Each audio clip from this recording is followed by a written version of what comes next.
Нет в республике или во всем мире людей, которые равнодушны такому процессу, как международное зло, терроризм. Никто из нас с вами не поддерживает любое злодеяние против человечества, независимо от вероисповедания. Тем более, если это происходит целых не против личности одного-двух, а целых народов. Что нам делать в этих случаях? Кто-то сидит в интернете, все призывает к чему-то.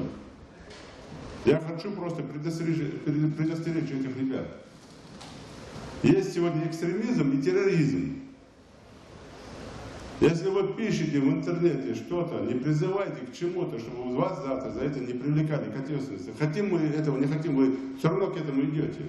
Отсюда все начинается. И Сирия отсюда начиналась.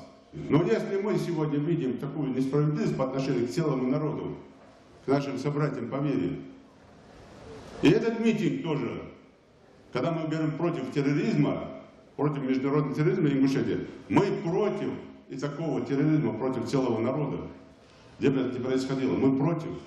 Конечно, мы дальше будем и отслеживать, и смотреть за этим, и соболезнования выражать, и всячески будем стараться помогать. И если будет возможность оказать гуманитарную помощь, все вместе соберемся, окажем помощь. Как мы делали и нашим братьям в Сирии, мы несколько раз оказывали гуманитарную помощь. Да, мы не говорим об этом. Если надо, давайте будем говорить об этом. Но мы же помощь оказываем для того, чтобы политизировать это.